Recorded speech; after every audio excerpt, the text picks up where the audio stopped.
Hello friends, welcome to my channel. Friends, आज हम बहुत ही इंपॉर्टेंट टॉपिक पढ़ने वाले हैं जो क्लास 10th केमिस्ट्री के लिए बहुत ज्यादा इंपॉर्टेंट है। आज हमें पढ़ना है वियोजन या विघटन अभिक्रिया। देखिए मित्रों, वियोजन का मतलब होता है टूटना, अर्थात जब कोई अकेला पदार्थ दो या दो से अधिक पदार्थों में टूट जाता है तो वह वियोजन अभिक्रिया कहलाती है। जब कोई अकेला पदार्थ दो या दो से अधिक पदार्थों में टूट जाता है तो वह वियोजन अभिक्रिया कहलाती है। जैसे एग्जाम्पल से समझने का प्रयास करते हैं। जैसे हमारे पास सिल्वर क्लोराइड है। पहला एग्जाम्पल है हमारे पास silver chloride AgCl। Silver chloride आपने क्या किया, इसे सूर्य का प्रकाश दिया। आपने क्या किया, इसे सूर्य का प्रकाश दिया, सनलाइट दिया आपने इसे। जैसे ही आपने इसे सूर्य का प्रकाश दिया तो होता क्या है, सिल्वर तो अलग हो जाता है Ag और क्लोरीन अलग हो जाता है। सिल्वर अलग हो जाता है और क्लोरीन अलग हो जाता है। तो यहाँ पर क्या हो रहा है, कोई एक पदार्थ दो या दो से अधिक पदार्थों में टूट रहा है तो यह अपने आप में क्या हो जाएगी, वियोजन अभिक्रिया हो जाएगी। मैं दूसरा एग्जांपल लेता हूं। जैसे हमारे पास आयरन सल्फेट है FeSO4। आयरन सल्फेट है, आपने क्या किया, आपने इसे उष्मा दी।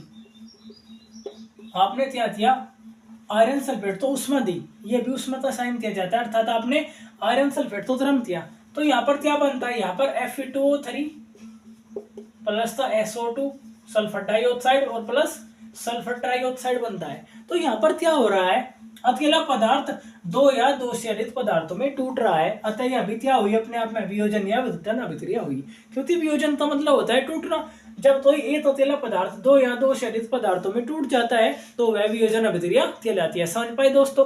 जैसे यहाँ पर भी आयरन सल्फेट है, आयरन सल्फेट तो आपने उष्मा दी, तो ये Fe2O3 plus sulphur dioxide plus SO3 sulphur trioxide में टूट जाता है। यहाँ पर क्या हो रहा है, एक पदार्थ दो या दो से अधिक पदार्थों में टूट रहा है तो ये क्या है, वियोजन अभिक्रिया है। मैं एक और एग्जांपल लेता हूँ। जैसे हमारे पास लेड नाइट्रेट है, लेड नाइट्रेट PbNO3 का ट्वाइस, ये होता है लेड नाइट्रेट। इसे आपने क्या किया, गर्म किया। यहाँ पर क्या होता है, लेड ऑक्साइड प्लस का नाइट्रोजन डाइऑक्साइड प्लस ऑक्सीजन बनता है। तो यहाँ पर क्या होता है, अकेला पदार्थ दो या दो से अधिक पदार्थों में टूट रहा है तो यह कौन सी अभिक्रिया हुई, वियोजन अभिक्रिया हुई। तो अब मैं इसकी डेफिनेशन लिखवा देता हूं। वह अभिक्रिया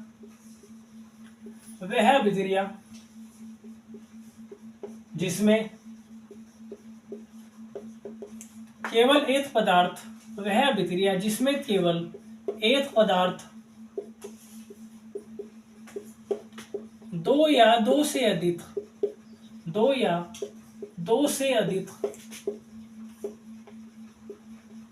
पदार्थों में टूट जाता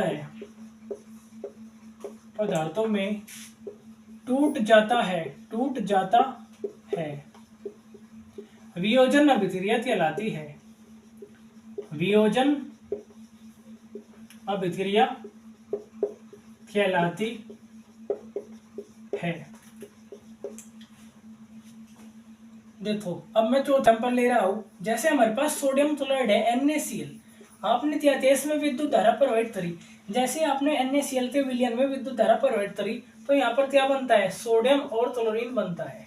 तो यहाँ पर भी क्या हो रहा है, एक से ज्यादा पदार्थ दो या दो से अधिक पदार्थों में टूट रहा है तो यह अपने आप में क्या हुई, वियोजन अभिक्रिया हुई। वियोजन तीन प्रकार का होता है। नंबर 1 उष्मीय वियोजन, जो उष्मती प्रेजेंस में होता है। नंबर 2 प्रकाशीय वियोजन, जो प्रकाश की उपस्थिति में होता है। और नंबर 3 विद्युत वियोजन, जो विद्युत की उपस्थिति में होता है। वियोजन तीन प्रकार की होती है, वियोजन अभिक्रिया तीन प्रकार की होती है। नंबर 1 उष्मीय वियोजन अभिक्रिया, नंबर 2 प्रकाशीय वियोजन अभिक्रिया, नंबर 3 विद्युत वियोजन अभिक्रिया। यहाँ पर पहली अभिक्रिया में क्या हो रहा है, वियोजन जो हो रहा है प्रकाश की उपस्थिति में हो रहा है। सिल्वर क्लोराइड प्रकाश की उपस्थिति में ही तो सिल्वर और क्लोरीन बना रहा है, तो यह अभिक्रिया क्या कहलाएगी, यह अभिक्रिया प्रकाशीय वियोजन अभिक्रिया कहलाएगी। यह अभिक्रिया प्रकाशीय वियोजन अभिक्रिया कहलाएगी, प्रकाशीय वियोजन अभिक्रिया, क्योंकि यह अभिक्रिया प्रकाश की उपस्थिति में हो रही है। वह वियोजन जो प्रकाश की उपस्थिति में होता है प्रकाशीय वियोजन अभिक्रिया कहलाता है। यहाँ पर ये प्रकाशीय वियोजन अभिक्रिया का एग्जाम्पल हो गया। दूसरा उष्मीय वियोजन हो जाएगा, क्योंकि यह अभिक्रिया उष्मा की प्रेजेंस में हो रही है, अतः यह कौन से प्रकार का वियोजन हो जाएगा, उष्मीय वियोजन। यह अभिक्रिया उष्मा की उपस्थिति में हो रही है, अतः यह उष्मीय वियोजन अभिक्रिया हो जाएगी। तीसरा ये अभी उसमें वियोजन अभिक्रिया हो जाएगी क्योंकि अभी उसमें प्रेजेंस में हो रही है, और यह विद्युत वियोजन अभिक्रिया हो जाएगी लास्ट वाली, विद्युत वियोजन अभिक्रिया, क्योंकि यह विद्युत की उपस्थिति में हो रही है तो यह कौन सी अभिक्रिया हो जाएगी, विद्युत वियोजन अभिक्रिया। तो वियोजन तीन प्रकार का होता है, प्रकाशीय वियोजन, विद्युत वियोजन, ऊष्मीय वियोजन। प्रकाशीय वियोजन वह वियोजन जो प्रकाश की उपस्थिति में होता है, उसका ये एग्जाम्पल हो जाएगा।